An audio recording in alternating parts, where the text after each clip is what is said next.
안녕하십니까. 오늘의 말씀은 잠언 4장 26절에서 27절 말씀입니다. 내 발이 행한 길을 평탄하게 하며 내 모든 길을 든든히 하라. 좌로나 우로나 치우치지 말고 내 발을 악에서 떠나게 하라. 이 말씀을 하나님의 블루오션이라는 제목으로 함께 은혜를 나누도록 하겠습니다. 제가 대학교에서 주로 IT 벤처 창업, 문화 창업, 인터넷 마케팅 이런 걸 강의를 했습니다. 강의 내용 중에 차별화된 비즈니스에 대해서 설명을 하면서 블루오션에 대해서 강의를 했습니다.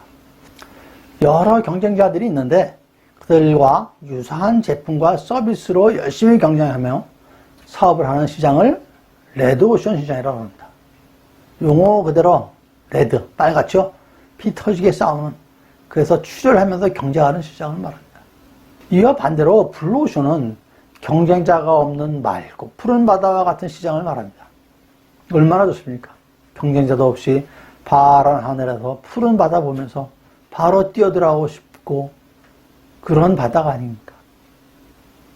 그렇습니다. 아주 천국입니다. 천국.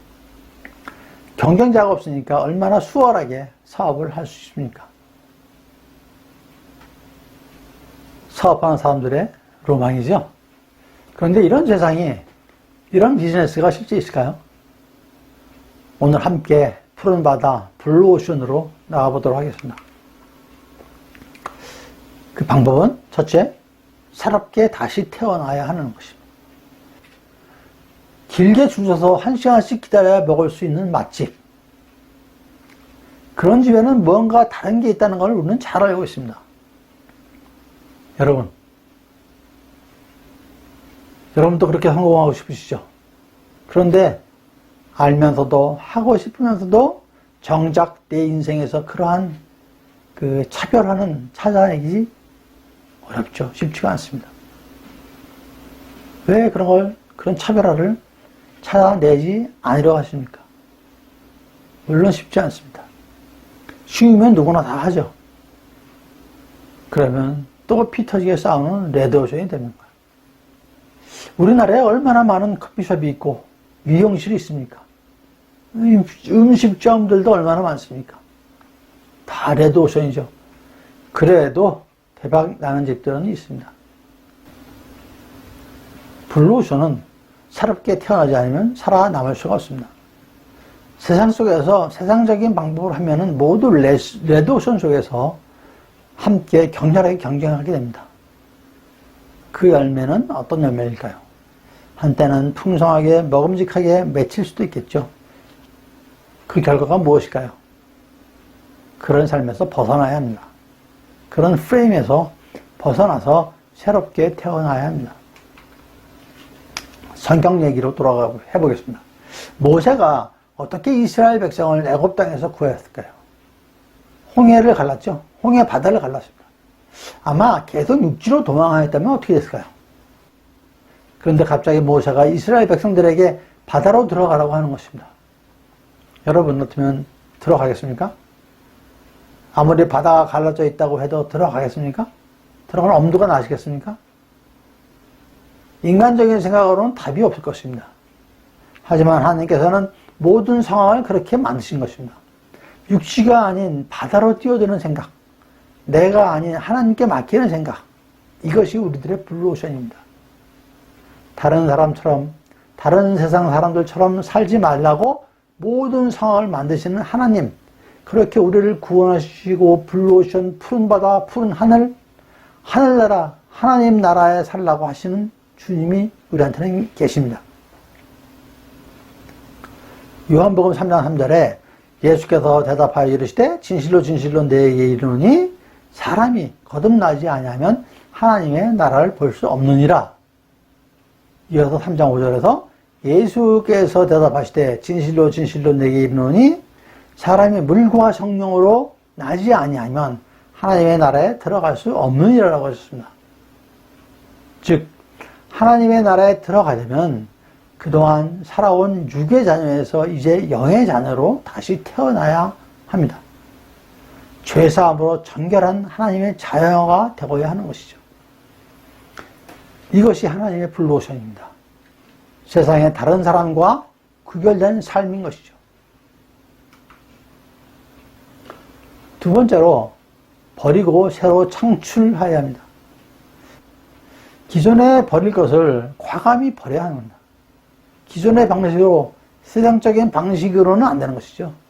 버리지 않으면 갈 수 없는 길입니다.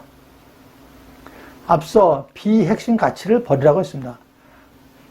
이 세상에 좋은 것들이 너무나 많죠. 하지만 우리의 욕구를 채우는 것들은 대부분 비핵심 가치입니다.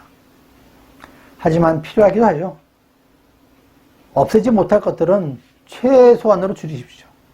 꼭 필요한 만큼만 하시면 독이 아니라 약이 될 수도 있습니다. 선교 사역도 마찬가지입니다. 선교 사역의 핵심 가치가 무엇일까요?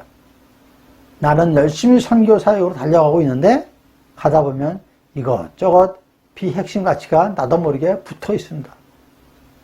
떼어내야 합니다. 자주 나를 돌아보고 나도 모르게 붙어 있는 비핵심 가치 떼어내야 합니다. 선교 사역이 다른 것으로 바쁘면 안 됩니다. 오직 복음 전파에 바빠야 합니다. 선교 사역은 오직 선교로, 복음 전파로 바빠야 하는 것입니다. 여러분, 주님께서는 당신의 목적을 위해서 상황을 만들어 가십니다. 나도 모르게 나를 위하여 당신의 사역을 위하며 열심히 쉬지 않고 일하고 계신 것이죠. 그런데도 우리는 비핵심 가치를 붙들고 놓지 않으려고 합니다. 오히려 이렇게 하는 것이 더 좋게, 더 잘하는 것이라고 생각을 하는 것이죠. 인간적인 관점에서 하는 것입니다. 하나님의 관점이 아닙니다. 하지만 하나님의 관점에서 생각하셔야 합니다. 세상에서 살고 있는 나의 관점이 아니라 하나님 나라의 하나님 관점에서 보고 생각하셔야 하는 것이죠. 그래도 안 내려놓으시나요? 내가 스스로 내려놓지 않으면 주님께서 어떻게 하실까요? 강제로 내려놓게 만드십니다. 그런 상황을 만드시는 것이 하나님이십니다. 주님은 그렇게 일하십니다. 기다리고 기다리시지만, 참고 인내하고 기다리시지만 언제까지 기다리시지는 않으십니다. 그분도 바쁘시거든요. 우리가 빨리 당신의 일을 하기를 원하시거든요. 사도 바울은 어떻습니까? 한번 사도 바울 얘기를 하겠습니다. 사도 바울의 원래 직업은 천막 만드는 거, 텐트 메이커죠. 천막 만드는 텐트 메이커. 하면서도 그는 당시 총 10,000km에 달하는 전도 여행을 3차례에 걸쳐서 했습니다. 오늘 보면 4차례라고 말씀하시는데, 그리고 안디옥 교회, 고린도 교회 등 간 곳마다 교회를 세웠습니다. 여러분, 바울이 텐트 사업으로 돈을 벌면서도 전도 여행을 하였을까요? 바울은 전도 사역에 필요한 만큼만 일을 했습니다. 기본적으로 자비량 선교를 하신 것이죠. 자비량 선교를 하시면서도 과하지 않았습니다. 바울이 고린도에 있을 때 같은 천막 사업을 하는 아굴라와 브리스길라 부부 집에 있으면서 안식일마다 회당에서 강론을 하였다고 했습니다. 사도행전 18장 5절 말씀이에요. 바울이 하나님의 말씀에 붙잡혔다고 기억하고 있습니다. 핵심 가치에 붙잡힌 삶을 살았습니다. 그게 바울입니다. 여러분도 그러한 핵심 가치에 붙잡혀 사시는 축복된 삶을 누리시길 바랍니다. 셋째, 멀리 보는 것이 축복입니다. 레드오션이 아닌 블루오션에 살면서 어떻게 하여야 합니까? 세상이 아닌 하나님 나라에 살면서 어떻게 하여야 합니까? 다시 태어나야죠. 주님께서도 말씀하셨습니다. 이스라엘 백성이 400년간 애굽 땅에서 노예로 샀습니다. 노예로 사는 것이 너무나 익숙해 있고 노예 근성이 온몸에 배어 있는 사람들입니다. 그런 노예의 근성을 빼기 위해서 40년간 광야 생활을 시키셨습니다. 우리는 세상에 살면서 세상 문화에 세상적인 삶에 매여 있습니다. 이제 하늘나라에서 하나님의 백성으로 살려면 어찌 해야 할까요? 찬양 가사처럼 눈을 들어 하늘을 보아야 합니다. 가사에 눈을 들어 하늘 보라, 어지러운 세상 중에 곳곳마다 상한 영의 탄식소리 들려온다. 빛을 잃은 많은 사람, 길을 잃고 헤매며 탕자처럼 기진하니 믿는 자여 어이할꼬. 그렇습니다. 땅만 보면 어지러워집니다. 세상만 보면 어지러워집니다. 길을 잃고 헤매고 기진하여 어찌할 바 모를 때에 하늘을 보면 답이 나옵니다. 저 멀리 있는 산 정상을 보십시오. 어디로 가야 할지 바른 길이 보입니다. 땅만 보면은 딴 데로 가기가 쉽습니다. 멀리 하늘을 보십시오. 하나님을 보십시오. 주님만을 보십시오. 이것이 축복입니다. 모세의 후계자로 여호수아를 세우신 하나님께서 주신 사명은 여호수아 1장 2절에 나와 있는데요. 내 종 모세가 죽었으니 이제 너는 이 모든 백성과 더불어 일어나 이 요단을 건너 내가 그들 곧 이스라엘 자손에게 주는 땅으로 가라 라고 명하십니다. 그리고 이어서 강하고 담대하라. 내가 너와 함께하고 너를 떠나지도 버리지도 아니하겠다 라고 약속을 하십니다. 이어서 하시는 말씀이 7절에 오직 강하고 극히 담대하라. 나의 종 모세가 내게 명령한 그 율법을 다 지켜 행하고 좌로나 우로나 치우치지 말라. 그리하면 어디로 가든지 형통하리라 라고 말씀하셨습니다. 좌로나 우로나 치우치지 말라. 어디로 가든지 형통하리라. 하나님께서 주신 사명과 언약을 들은 여호수아가 어떻게 행동했나요? 모세는 요리 빼고 저리 빼고 빠져나갈 구멍을 찾았습니다. 그런데 여호수아는 바로 사명 이행의 절차에 들어갔습니다. 바로 백성들을 모아서 1장 10절에서 11절 말씀인데요. 양식을 준비하라 하면서 하나님께서 주신 사명을 백성들에게 명령을 합니다. 여러분, 주님께서 말씀하시고 또한 약속을 하셨습니다. 좌로나 우로나 치우치지 않으면 어디로 가든지 형통하게 된다고 하십니다. 곁눈질 하지 않고 오직 사명만 붙들고 나가려면 형통함이 있다고 하십니다. 그러한 형통함의 축복이 여러분 모두에게 있으시기를 축원드립니다.